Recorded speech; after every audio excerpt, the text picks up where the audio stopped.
સદગુરુ મહારાજની જય. બાવનગઢની ધજા. 52 51 નહીં 53 નહીં 52 ગજની ધજા કેમ રાખી છે? આ બધી શાન મૂકી છે સમજવા માટે. ધજાનું પૂંછડું ફટફટતું હોય એમ કે આપણું મને ફટફટસ.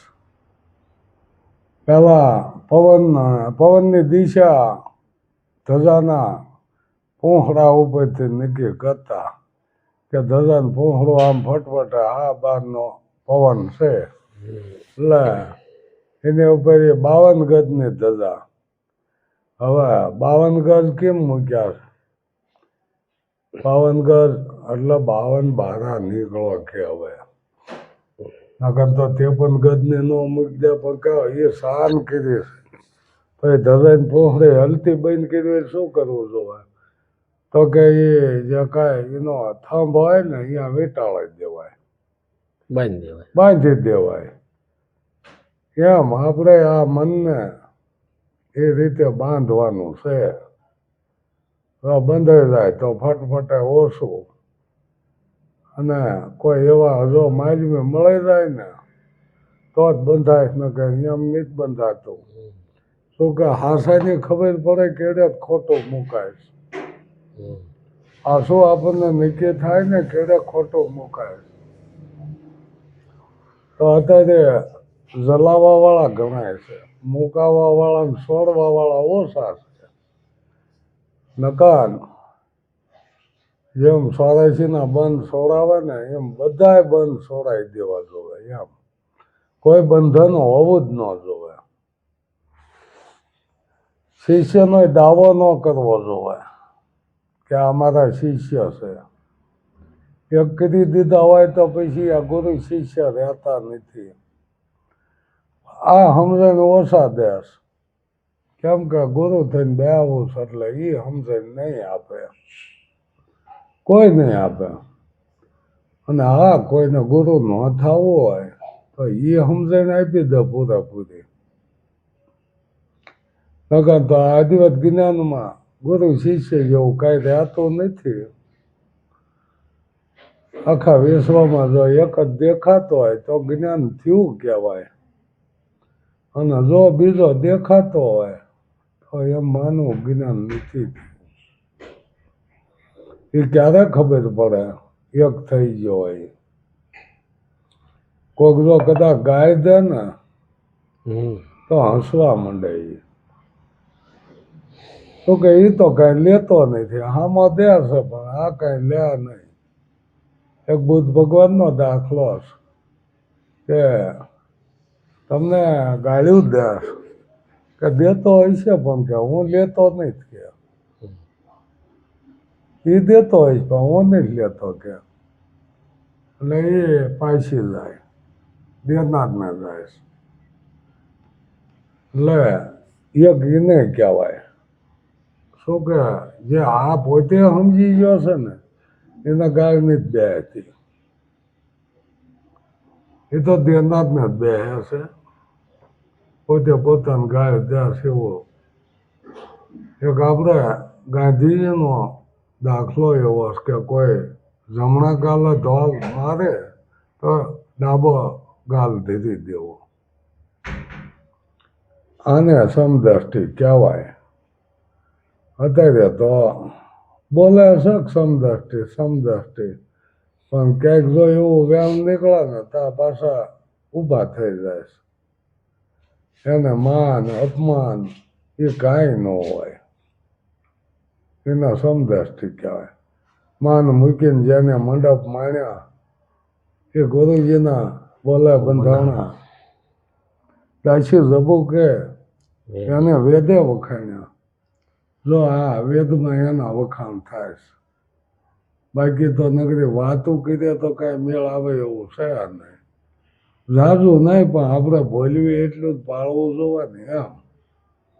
બીજું વધારે ન પાલન થાય કાંઈ નહીં. ગુરુએ 5 પ્રતિજ્ઞા દીધી એ પાલનમાં રહેવું જોવે. 3 તપ દીધા હોય તો એમાં રહેવું જોવે. ત્રણ તપ 5 પ્રતિજ્ઞા એટલે કઈ એ દારૂ સોરી જુગાર પરમાટી અને જાહેરી પરસ્તી ગમન આ 5 પ્રતિજ્ઞા આપે છે. એ ત્રણ તપ આપે. ખરાબ જોવું નહીં, ખરાબ સાંભળવું નહીં, ખરાબ બોલવું નહીં. આ ત્રણ તપ 5 ને 3 8 અને 9મું ગુરુનું વચન. ગુરુનું વચન પ્રમાણે હાલતા હોય ને રામાપીરે કીધું ભક્તિ કરો દરજી અગમ ભેદ જાણો અને કહું તે વસનમાં હાલો. આત્માને ઓળખીને દેહ ભાવ મટાડો. દેહ ભાવ રીશે ને ત્યાં સુધી કે નહીં સમજાય. દેહ હું નથી. તન મન ધન એ માટે તો ગુરુ લે છે ને. તન મન ધન તો ગુરુ નહીં હોય ને. અને તન ધન વાળો ગુરુ, તન વાળો ગુરુ રહ્યો ને એ જ તને ભટકાવે. એ ઘાટે વળગાડ દેશે. વાત કરે છે અઘાટની, ચોથા પદની વાત કરે છે કે આ ચોથા પદ અઘાટ છે અને અહીંયા ગુરુ શિષ્ય રહેતું નથી કાંઈ. આત્મા પરમાત્મા તો સંતોના અનુભવમાં છે ને, તો એ અનુભવ લઈ લો. જાતનો પૂછી સાધુ કે પૂછી લેવું જ્ઞાન. સાધુની જાતની જ પૂછાતી કે તેમ કેવા છો. જ્ઞાન પૂછી લેવાય. કોઈ એવા સાધુ મળી જાય શીલવંત સાધુને વારે વારે નમીએ જેના બદલા નહીં વર્તમાન, તો એ આ 5 પ્રતિજ્ઞાનું જે પાલન કરતા હોય ત્યાં તપ એની પાસે હોય, ગુરુનું વસન હોય, એને શીલવંત સાધુ કીધા. એનું વર્તમાન ન ફરે, બાકી તો ફરી જાય. રેવણીમાં રહેતા હોય ને એનું વર્તમાન ન ફરે. સમદ્રષ્ટિ થઈ જાય ને તો એનું વર્તમાન ન ફરે. આ તો ઘરેક ગુરુ ને ઘરેક શેલકા તો રંગત કહેવાય ને. એને માથે ગુરુ તો હોય છે, તો ગુરુ એક જ હોય. સદગુરુની જાય બોલાવી છે ને ત્યાં ગુરુ એક જ હોય. સત્ય છે એ જ ગુરુ. સત્શબ્દ જેને મળી ગયો હોય ને એને એ ખબર પડે. એને ઘાટ નથી દેખાતો, એને સત્ય દેખાય છે. એને એક વસ્તુ જ દેખાય કે બીજું છે નહીં દુનિયા. મલક જોયો મારા રામનો, હવે કે બીજી વાતો કેમ આવે. હવે તો આ ખલક લાગે ખારો. હવે આ ખલક કે ખારો લાગે. શું કે જેને એ મોજોને માણી લીધી, જેને આઠે પર આનંદ હોય, એને સુખ દુઃખ શું હોય એની વાત કીધી ચોથા પદની. જેને પાપ પુણ્ય નથી રહેતું, જેને ગુણ શિરગુણ કે નિર્ગુણ એ કઈ રહેતું નથી, એનો ચોથું પદ કીધું. એટલે જ નીરજ બાપાએ વાણંદ કીધું ને, અમે જોગી અલખ નાદી પાર બ્રહ્મ સે અંપારા, નામ રૂપ ગુણ નહીં અમારે કબૂ ન ધરો અવતારા. ये चौथों पद. हम से ब्रह्म है, ब्रह्म से माया, माया से सब संसारा, जिस बीज हम है सब में बीज वृक्ष पे विस्तारा. આખું વૃક્ષ બીજમાં હોય પણ થાય તે આપણને નિકી થાય. એમ આ જ્ઞાન જ્યારે આપણને થાય તેને વિશ્વ સ્વરૂપનું ભાન થાય, પોતાના નિજ સ્વરૂપનું ભાન થાય. સુનલે બુનિયા આપ મુવા ડૂબ ગઈ દુનિયા. આપ આપણું મૂકી દો એટલે કે દુનિયાને તમારે કાંઈ લેના દેના નથી. પણ હું છે ને ત્યાં હાજરી નથી. આવી ચોખવટની વાતો કરી છે, આપણને કેમ સમજાય નહીં? બધું સમજાય. હાથમાં કોઈ ઓળખાવતું નથી, હાથમાં ઓળખાય એવું નથી, એવું છે જ નહીં. તો મીરાબાઈ વાણિમ ન કે ને આત્માને ઓળખ્યા વિના લક્ષવા રહેશે ન મટે. તો એ આત્માને ઓળખવો હોય ને તો જે ઓળખવો હોય એની પાસે જવું જોઈએ. પાછો નથી ઓળખાતો. સરનામું લેવું જોઈએ, બધું લેવું જોઈએ. આત્માને ઓળખીને પછી દેહ ભાવ કે મટાડો એટલે દેહ હું નથી એવું મનને એક નિશ્ચિત થઈ જાય કે દેહ હું નથી, દેહ તો જન્મ મરે ને. એટલે આ રીતે સંતોએ વર્ણન બહુ સારું જ કર્યું છે. જોકે એક વાણી આપણને ઉપયોગી છે અત્યારે.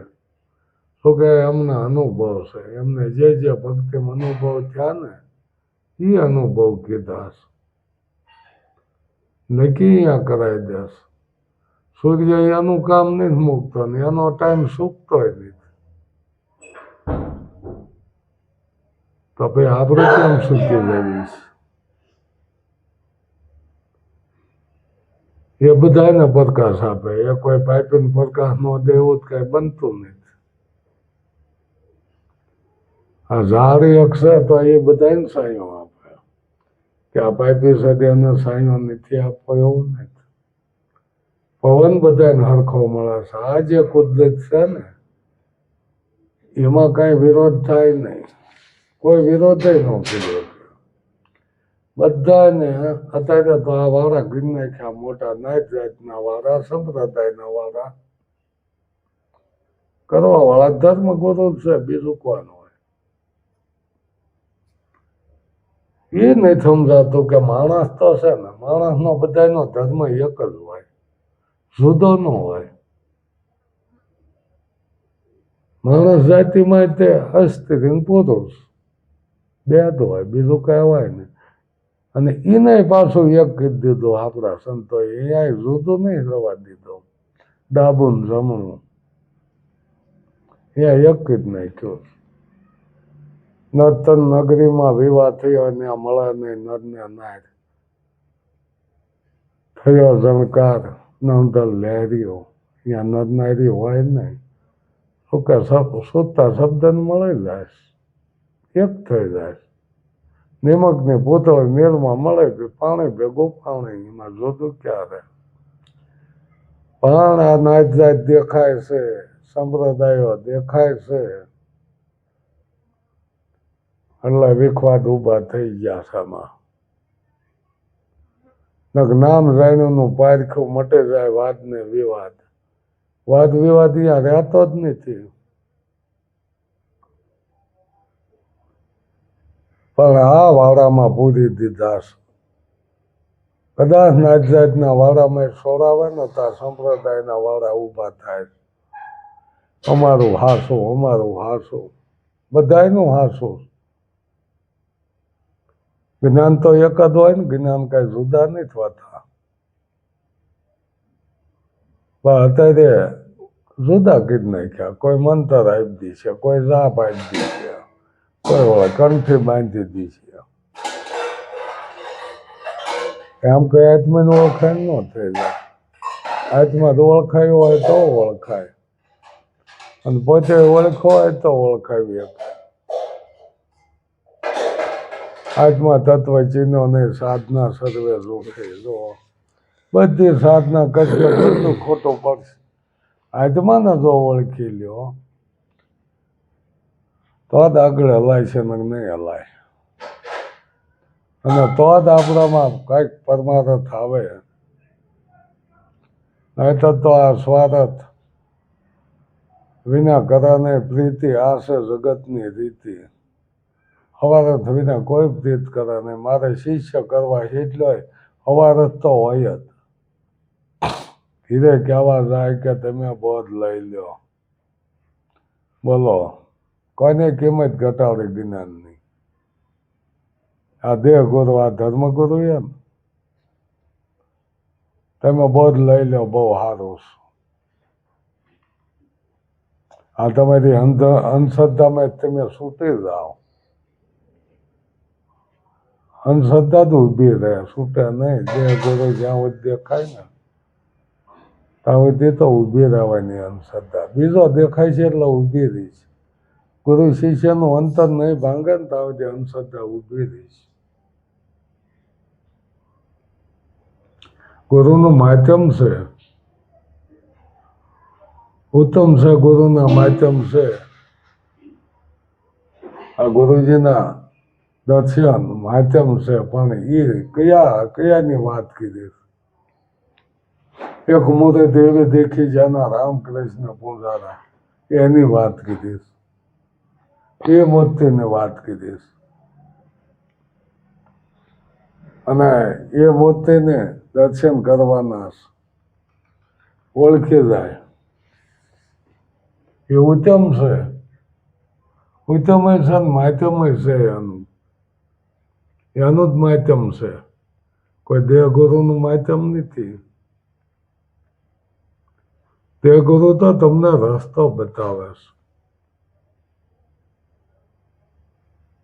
કઈક દેહ પડી જા ગુરુને, ન પડી જા નિર્વાણ તિથિયું કર્યું તો પદ કોઈ દી મરે. પાછા આ બનાવટ કરે કે આ તો પદની પૂજા થાય. તો પદની પૂજા થાય પગ શું લ્યા ધોવારવો છો? એ હું લ્યા કરવું છું? પદના કઈ પગ નથી હોતા, ઘાટના પગ હોય. પદ અઘાટ છે, વ્યાપક છે. કેવી તો એનો સમજાય. અને સમજણ તે નહીં આપે. ચોથા પદને સમજણ આપે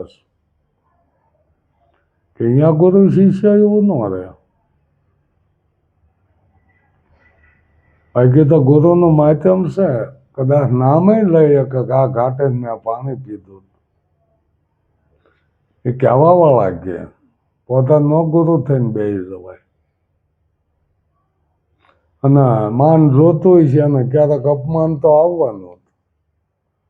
અને જેને માને નહીં જોતું એને અપમાનનું માનનું શું? આવું આપણા સંતોએ સમજાયું છે. એમની વાણી તો જુઓ. એસો ખેલ રેશો મેરા દાતા, જ્યાં જોવું ત્યાં તું નહોતું. કઈ નથી મહેતાના 52 કામ ધ્યાનમાં આવે. 52 નહીં પણ ઝાઝા કરી દીધા હોય. પણ વસ્તુ 52 નો આંકડો આપ્યો છે. આ 52ની ધજા જેવું છે. 52 કામ કર્યા એટલે 52 બારા કાઢ્યા. સમજાતું હોય 52 નો આંકડો આવે એટલે 52 કામ કર્યા એટલે 52 બારા કાઢ નાખ્યા. સમજાય ને? એટલું સમજાય કે ન સમજાય? આ 52 ના આંકડા કેમ મળ્યા? એ 52 બારા કાઢ્યા. 52 કામ કર્યા એટલે 52 બારા કાઢ્યા. આવા બધા જો ઉગાડને થતા હોય ને તો વાત સમજાઈ જાય. બાકી વાટે બે ન રહેવાય કે નથી મહેતાને 52 કામ કરીએ. આપણા થોડા કરશે ને. કોઈનું કામ કોઈ કરે નહીં. એ આ સમદ્રષ્ટિમાં આવે. કોઈનું કામ કોઈ ન કરી શકે. સુધી આપણું કામ ન કરી શકે. એ આનું કામ પ્રકાશ દેવાનું. પ્રકાશ દે એ આનું કામ છે. આપણે આનું કામ ન કરીએ. આપણે કઈ દુનિયામાં પ્રકાશ ન પાડે. એટલું જ સમજાય ને કે હવના કાર્ય હવન કરવા જોવે.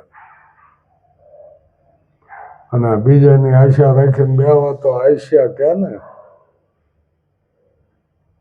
મજાવડેમાં હાલો ને ઓલી ભગત થઈ ગયા અને કહેશે કે ત્યાં નથી મહેતાના પધરામણા થાય છે. એ તો મૂલે વિયાઈ જાય. મહેનત કરીને ખાતા. એ કોઈની આશા નથી રાખતા. આશા તું એકને ઉરમાં જાને. એ રીતે એને ભક્તિ કરી. એટલે છોકરાને કીધું ક્યાં તમારા મા બાપ? કે મૂલે જાસ. દાડગે સ્વારક બાજુ મૂલ કે મૂલે જાસ. તો કે બોલાઈ આવો ને કે હવે તો તૈયારી, હવે તો આવી જઈશ. વાત કરે છે તો આવી ગયા, આવો ભગત આવો. બેઠા વાળું પણ કર્યા, સત્સંગ સભા ભેગી થઈ. જે કોઈ ભાવિક હતા એ ભક્તો આવીને બેઠા. તે હાલા ભગતે એવું કીધું કે મહેતાજી તમે કહો છો કે ક્યાદારો વગાડો એટલે ભગવાન આવે. આ બધાને દર્શન કરાવવાનું બિચારાને ક્યાદારો વગાડે. એટલે મહેતાજીએ ભજન ચાલુ કર્યું. એ કે જોયો ને ભગવાન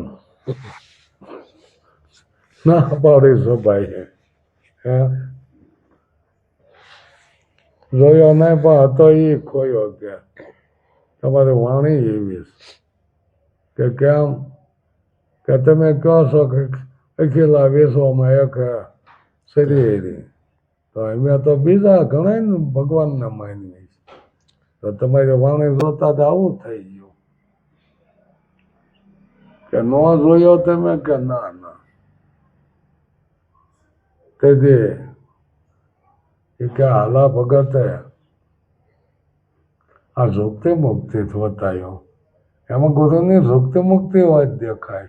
આજમાં એમ નામ નથી ઓળખાતો, વાતથી નથી ઓળખાતો. તેથી કે રોવો હોય ને તેથી હાલા ભગતે એવું કીધેલું રોવો હોય ને હવે એ જાઓ આમાં. અને તેથી આ ઝુકતી મુક્તિ કરેલી એમ ઝુકતીથી જાણવા મળે છે. બાકી તો વાતું. સદગુરુ મહારાજ